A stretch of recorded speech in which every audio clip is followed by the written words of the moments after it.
আপনার ছেলেকে খুশি করতে চাইলে R15 দিয়ে খুশি করা যাবে না, আইফোন দিয়ে খুশি করা যাবে না। একমাত্র বউ দিয়ে যুবকদের কষ্ট দূর হবে যুবক ভাইরা। আর চলে আসছে শীতকাল। আমি মাঝে মাঝেই বলি, যার শীতকালে বউ নাই তার জীবনে আসলে কিছুই নাই যুবক ভাইরা। যদিও একটু মজার ছলে বললাম, তবে বাস্তবতা হচ্ছে এটাই, বিয়ে ছাড়া একজন যুবকের চরিত্র রক্ষার সেকেন্ড কোনো অপশন হতেই পারে না। আর কিছু মেয়েরা আমার ওয়াজে এসেছেন, উইথ ডিউ রেসপেক্ট, সম্মান দিয়ে বলছি, বিয়ের সময় আসলে টাকা দেখে বুইরা টাকলাকে বিয়ে করা বাদ দিয়ে চরিত্রবান যুবককে খুঁজে আপনার বিয়ে করতে হবে। আজকালকার মেয়েরা টাকা পাইলে, সরকারি চাকরি পাইলে বুইরা টাকলার সঙ্গে বিয়ে করতে পরোয়া করে না। জয়পুর হ্যাঁ, টাকা পায়, বাড়ি পায়, সব পায়, মনের শান্তি কোথাও খুঁজে পায় না। আর আমার আব্বাজান, আপনাদের পায়ে হাত রেখে বলবো, এই যে আমার আব্বাজান যারা দাড়িওয়ালা মুরব্বী আব্বাজান, আপনাদের পায়ে আমার হাত। আমি এখনই তাফসীরে প্রবেশ করব, তার পূর্বে আপনাদের পায়ে হাত রেখে বলতে চাই, আপনার মেয়ের জন্য যদি কোনো পাত্র প্রস্তাব নিয়ে আসে, তার চাকরি আগে খুঁজবেন না, টাকা আগে খুঁজবেন না, তার সম্পত্তি আগে খুঁজবেন না, আগে দেখবেন সে চরিত্রবান কিনা, সে নামাজি কিনা। বাবারা আজকাল টাকা দেখলেই যাত্রার সঙ্গে বিয়ে দিয়ে দেয়। আর আইন পাশ করা হয়েছে 18 বছরের আগে নাকি বিয়ে করা যাবে না। তো যেই মেয়েটা 13 বছর বয়সে গিয়ে রাজশাহীর পার্কে প্রেম করে বেড়ায়, তার জন্য আইনটা কোথায়? বিয়েটা কঠিন নয়, সহজ করতে হবে, তবেই জেনা কমবে, হালাল বিয়ের সংখ্যা বাড়বে, ঠিক কিনা বলেন? আমরা 3টা তাকবীর দিব, তাকবীর শেষ, তাফসীর শুরু হবে। বিবাহিত ভাইয়ারা প্রথম তাকবীর দিবেন, সিঙ্গেলরা চুপচাপ, নো সাউন্ড। আমার বিবাহিত ভাইয়ারা একটা কাশি দেন, মোটামুটি, খুব বেশি সাউন্ড হয় নাই কিন্তু। বিবাহিত ভাইয়ারা আরেকবার চান্স দিলাম, দেখা যাক কারা জিতে আজকের মাহফিলে। বিবাহিত ভাইয়ারা আরেকবার কাশি দিবেন। সিঙ্গেলরা চুপচাপ। বিবাহিত ভাইয়ারা আমি বলবো লিল্লাহি তাকবীর, আপনারা বলবেন আল্লাহু আকবার। এর মাঝে কেউ যদি উঠে যায়, লুঙ্গিটা টান দিয়ে ধরে বসায় দিবেন, তবে লুঙ্গি যেন খুলে না যায়। বিবাহিত ভাইয়ারা লিল্লাহি তাকবীর। ওরে বাবা রে বাবা, মুরব্বীদের সাউন্ড আছে আজকের মাহফিলে। It's time for the single people. এবার সিঙ্গেলদের পালা, সিঙ্গেলরা কাশি মারো, দেখা যাক কারা জিতে। আমি নাম্বার দিব না, নাম্বার আপনারাই দিবেন, আমার স্যারেরা আছেন, ওস্তাদরা আছেন। সিঙ্গেলদের পালা, মুরব্বীরা চুপচাপ, বিবাহিতরা চুপচাপ। সিঙ্গেল ভাইয়ারা নারে তাকবীর। বিবাহিত ভাইয়ারা আমাকে মাফ করে দিন, একটুর জন্য আপনারা হেরে গিয়েছেন। আজকে আমার যুবক ভাইয়ারা মোটামুটি অন এন অ্যাভারেজ 30 নাম্বার বেশি পেয়ে পাস করেছে, ঠিক কিনা বলেন? এবার কোনো ভাগাভাগি নেই, সবাই মিলে একটু কাশি দেন, সবাই মিলে, সবাই নারে তাকবীর, লিল্লাহি তাকবীর। আল কোরআনের আলো, আল হাদিসের আলো, কোরআন হাদিস যেখানে, আলেম ওলামা যেখানে, জয়পুরহাটবাসী যেখানে, আল্লাহ যেন কবুল করে। পড়েন সবাই আমিন।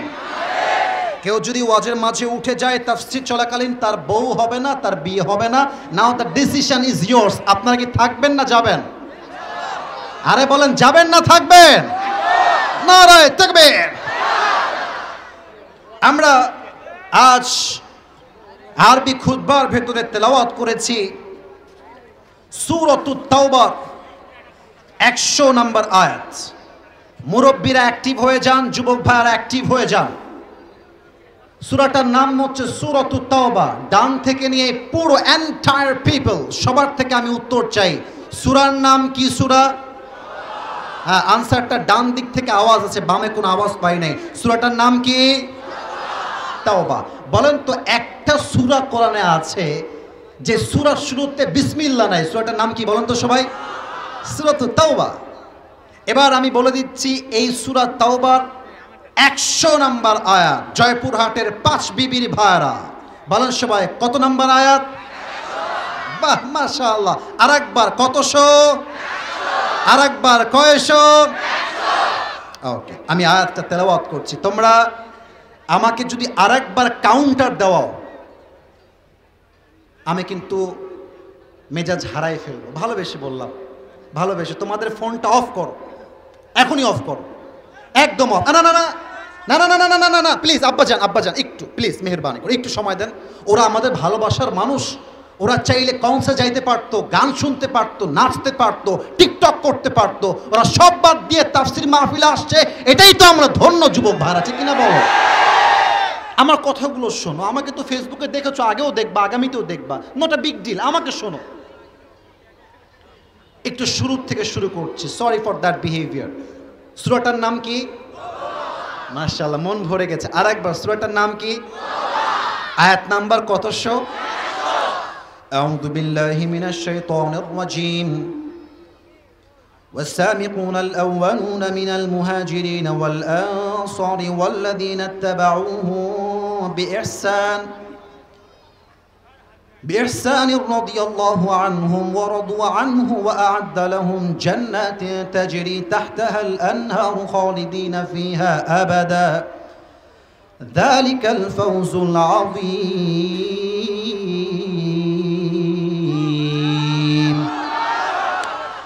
Allah says in this ayah, the first of Muhajir and Ansar and those who followed them in goodness, Allah subhanahu wa ta'ala is well pleased with them and they are well pleased with Allah subhanahu wa ta'ala. Allah ta'ala বলছেন যারা মুহাজির এবং যারা answer, যারা ঈমান এনেছে এবং তাদেরকে যারা অনুসরণ করেছে, তারা আমি আল্লাহর উপরে খুশি। সুবহানাল্লাহ, একটু জোরে পড়বেন। আমি আগে বলতেছি আমি আল্লাহ তাদের উপরে খুশি এবং তারাও আমি আল্লাহর উপরে খুশি। সুবহানাল্লাহ পড়েন। আচ্ছা, মুহাজির কারা? যারা হিজরত করেছে। আনসার কারা? যারা এদেরকে ঘর বাড়ি দিয়ে, খাবার দিয়ে, রিজিকের মাধ্যমে সাহায্য করেছে, তারা হচ্ছে আনসার।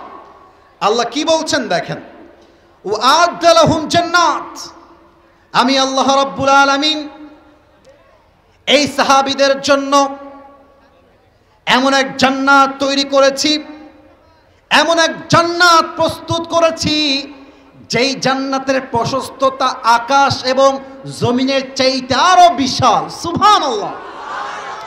এবার একটা প্রশ্ন করতে চাই মুমিনদেরকে, ঈমানদারদেরকে, বলেন তো আল্লাহ রসুলের সাহাবীদের ঈমানি প্রশ্ন, ঈমান জাগ্রত করতে হবে।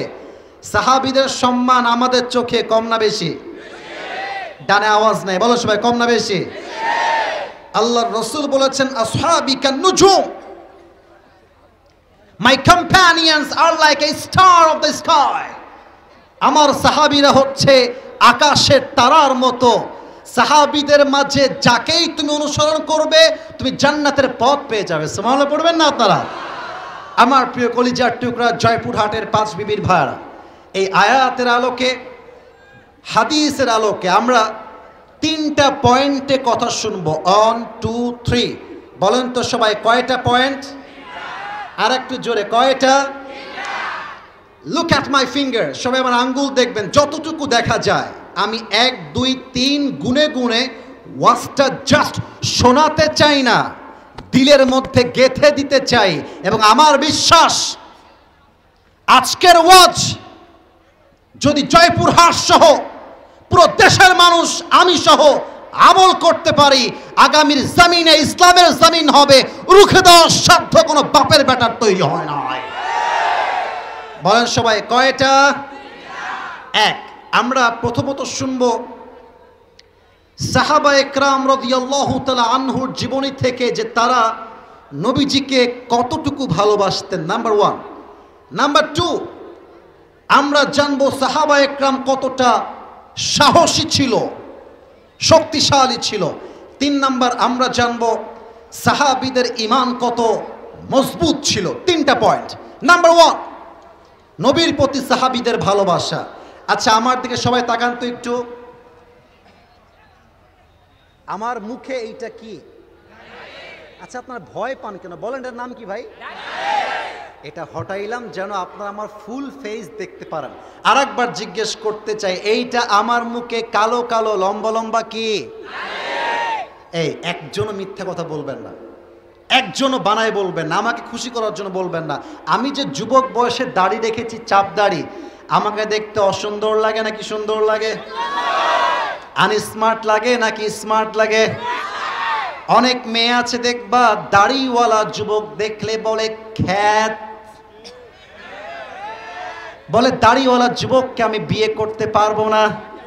তাদের জন্য বলতে চাই, আমি আমার নবীকে কলিজার থেকে ভালোবাসি। যেই মেয়ে দাড়ি দেখে বিয়ে করতে চায় না, তার জন্য বিটিএস এর হিজড়া ছাড়া আর কোনো অপশন আমার কাছে না। আর একটা কথা মাথায় রাখবা, নবীকে ভালোবাসলে যেই মেয়ে দাড়ি পছন্দ করে না তাকে বলবা, তোর মতো মেয়ে আমাকে বিয়ে করবে তো দূরের কথা, আরে তোর মতো মেয়ে তো আমার বাড়ির বউ হওয়ার যোগ্যতাই রাখে না। এবার বলেন তো, সাহাবীদের মুখে রসুলের ভালোবাসায় দাড়ি ছিল কি ছিল না? আমার নবীর মুখে লম্বা লম্বা দাড়ি ছিল কি ছিল না? চাঁদের চেয়ে সুন্দর তুমি, নবী আমার কামলিওয়ালা, দো জাহানের বাদশাহ তুমি, প্যারা নবী সাল্লে আলা। দো জাহানের বাদশাহ তুমি, প্যারা নবী সাল্লে আলা। চাঁদের চেয়ে সুন্দর তুমি, নবী আমার কামলিওয়ালা। সুবহানাল্লাহ পড়বেন না তো সবাই? এবার একটা চমৎকার হাদিস থেকে ঘটনা শোনাতে চাই, যে ঘটনা